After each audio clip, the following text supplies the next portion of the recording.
Thank you, everybody, for coming to the Aaron Torres Podcast YouTube page. If you could do me a quick favor, see that little subscribe button at the bottom of your screen? Go ahead, click that subscribe button.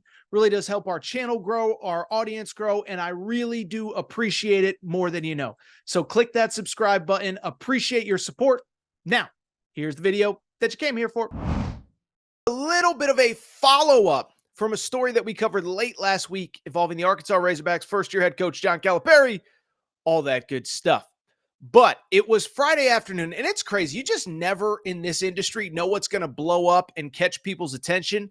But on Friday afternoon, we talked about the fact that Arkansas all of a sudden had gotten kind of quiet in some of the recruitments of the American kids, of the international kids. A couple kids haven't yet committed. A couple kids have committed elsewhere.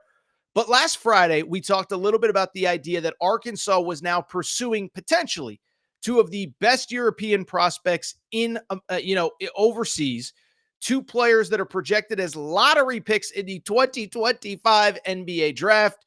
You guys loved it. And I think there's just a tiny little bit of an update that's worth discussing.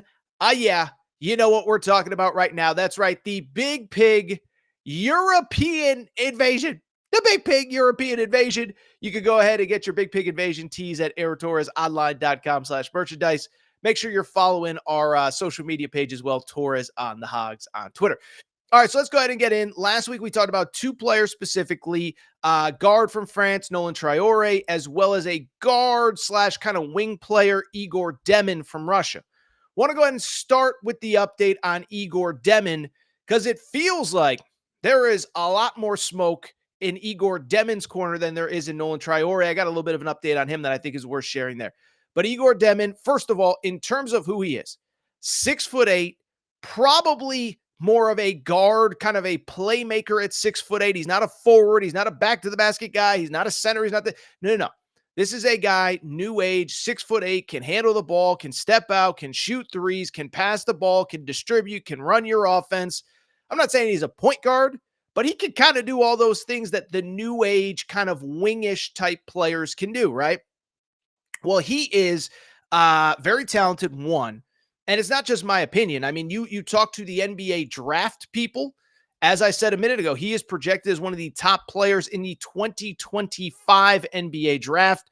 Only 17 years old right now, so not even eligible. But Jonathan Givony, ESPN, and I've criticized some of the stuff that he has done. Didn't love him ranking LeBron James a top 10, or Bronny James, a top 10 prospect because he is not one, never was one. But he does his homework. He knows these kids better than anybody. And if he says he's a top 10 prospect, I at least respect that opinion. Bring it up to say Egor Demin, very highly coveted from the NBA perspective. The college perspective is interesting. We talked about this last week. Last week, we discussed the fact that early on, if you will, in the recruiting process, maybe about 2-3 weeks ago, this was a guy that seemed to be trending towards Illinois. Then, over the last couple weeks, BYU has gotten involved. Now, I talked about it a little bit on the Aaron Torres pod on, I guess it would have been Monday night, is that BYU, I think we kind of just discard them because, Mark Pope, he left, and who's this new guy, blah, blah, blah. The guy they brought in, Kevin Young, is a very highly coveted and highly respected NBA mind. Came from the Phoenix Suns, has a big-time NBA background, has connections all over the world in basketball. And so if you start seeing BYU linked to certain players, certain kids, whatever, don't just dismiss it as they have no shot. He's going to run a pro-style system, a pro-style program. And the thing about the the BYU Cougars that you need to know, they're largely basically bankrolled by the guy who owns the Utah Jazz. I believe his name is Ryan Smith. I joked on the Aaron Torres pod on Monday night. He's basically the chicken man of Utah. He's the John Tyson of Utah. He is a guy that is fully financially supporting BYU basketball. And so I don't think we can dismiss them with any player. And I could tell you, as of about 4 or 5 days ago, they felt really good about their chances with Egor Demin. Now, over the last couple of days, it feels like the intel is leaning more towards Arkansas making a push. Maybe they're in better shape. But the one thing I will say, and listen, I get stuff wrong. I don't know that anything is imminent, And even if it is, as we discussed on Friday, it's going to be a process, okay? Because first of all, from the BYU perspective, I don't want to speak for anybody. I think the issue that they're trying to figure out is the academic component of it, and if they can even get him into school. And what I would say is, knowing that I was going to talk about this over the last couple of days, I talked to a few guys that are pretty plugged in that European overseas recruiting market for college basketball. And what they told me is every situation is a little bit different, okay? Every situation is different. You have some kids that go that either play for pro teams or have agents that understand the academic component of it. That understand that, one, we just want to make sure that these kids are getting their schooling, but two, there's a possibility that some of them may want to play college basketball. And so there's some places in Europe, in Australia, overseas that really do understand the process of making sure that, yes, basketball is a priority, but so too are academics. Other places, it's a little bit more complicated. I can't sit here and say I know for sure with Egor Demin, but what I would say is that every situation is going to be a little bit different. And so, as we discussed, even if you want this player, even if he wants to come there, there are processes to go through academically. We can make fun of the NCAA. We can make fun of college basketball. It's just minor league for the NBA, for the NFL, for Major League Baseball, whatever. But there is still an academic component to it. And there's two different parts of that academic component, okay? One, first of all, and this is important, obviously getting into school. Now, I think from Arkansas's perspective, I have been told by people there, hey, if the kid wants to come play, like not dismissing the school at all. I was there 4 or 5 months ago. Beautiful campus, great school, whatever. But I don't know that if John Calipari really wants him to come to school there, that anybody in Arkansas's admissions is going to step in the way. Now, where it does get complicated is with the NCAA. And again, we can make fun of the NCAA. We could joke. We go, oh, they have no power. They stopped it. They don't even exist anymore. Okay, that's fine. But there is still an academic component to it. And any player, high school, American, international, whatever, still has to go through the NCAA clearinghouse. And it's not always easy. It's sometimes complicated. And if you don't believe me, go ahead and ask Kentucky fans about Big Z a year ago. Big Z, first of all, in defense of John Calipari, in defense of the NCAA, first of all, John Calipari's own admissions office kind of stood in his way for a while with Big Z. It was a weird deal. They wouldn't admit him. Nobody really knew why. Big Z, obviously, in his case, spoke English. He was able to do the work. And oh, by the way, there were certain tests that he had to pass, even though other students from other countries don't have to pass tests, whatever. So there's the academic component of that, but then there's also the NCAA component. And that was the thing with Big Z, was first, it took a minute to get through the Kentucky admissions process. And then two, even when he got through that, it took until late January to get him cleared by the NCAA.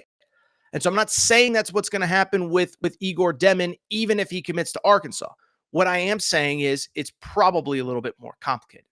Now, in terms of Nolan Traore, I actually did do a little calling around on him as well over the course of the weekend. This one, I'll just be blunt. It would shock me. It would shock me if he ended up playing major college basketball over the next year.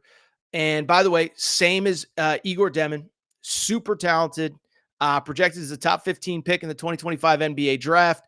Really, really good player. We talked about the Nike Hoop Summit. That is when Nike brings in the best international high school age players with the best American-based high school players.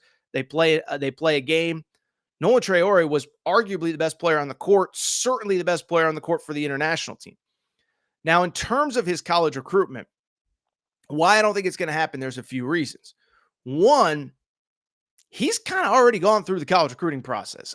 We talked about it on Friday, but he visited over the course of the winter with Gonzaga, with Alabama, with Xavier.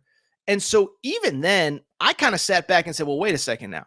If he already went through that whole process and he didn't commit, there was nothing else, there was no follow-up, I found it a little unlikely that he would probably just restart the recruiting process all over again this late in the process, obviously, because players got to get over here to the United States here in the next couple weeks for summer school, et cetera. I mean, even if he gets admitted, et cetera, and even if whatever, Even if you bring him in midsummer, it's still like 2 months. You got to get it done. And if you already started that process 3, 4 months ago, why are you going to wait until now to start it back up again? The other thing is bluntly, he's just blowing up in Europe right now. Like it was funny. I kind of searched him over the weekend just to see if there was any news. Did I miss anything? Whatever. Yeah, he's playing in the European playoffs and is balling out. I think he had 17 points in the opener the other day. And so to me, I think it just kind of raises the question of if you're playing at an elite level in Europe, already a professional, there's an academic component to it as well.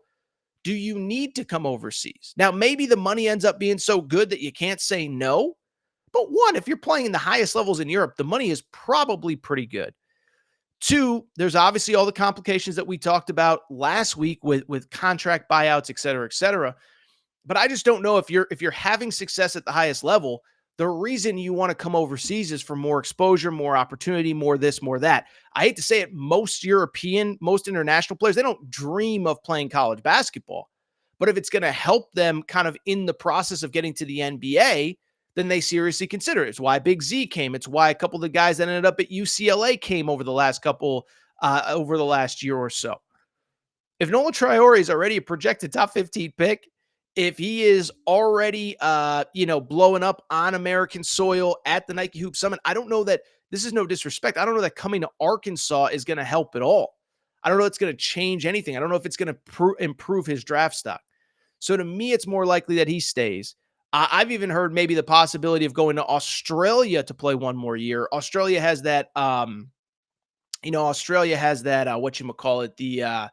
the Rising Stars program. By the way, I got in trouble with the NBL because I called out their league about 5-6 years ago when RJ Hampton went over. Everyone in Australia was mad at me, but neither here nor there. But they have the Rising Stars program. They've brought over American players. They've brought over international players. Alex Sarr from France, who is the projected number 1 pick, is actually in that program or was in that program the past year. And so I think, my understanding is that program, it's high-level basketball. There's a lot of different components to it, almost like a G League Ignite in the United States. But I think that's a possibility. I think college is a possibility. I just don't know that, again, if you've done the whole visit process, if you took 3 visits, if you saw what college has to offer, I don't know how much there is. One thing I will say, I have been told that academically, if he wanted to come, it wouldn't be an issue. The place that he's at, INSEP in France, basically academically, they have him in very good position where he wants to play. So that is your John Calipari, international man of mystery. He's the new Austin Powers. Yeah, baby. New Austin Powers, but Egor Demin, it does feel like there's a little bit of Arkansas buzz. Nolan Traore, not so much. But as I said, it's like those old Facebook relationships when you were single. It's certainly a little bit complicated. If you enjoyed this video, do me a quick favor. Make sure to subscribe to the Aaron Torres Pod YouTube channel. New clips, new videos going up every single day. Appreciate your support. We'll be back soon.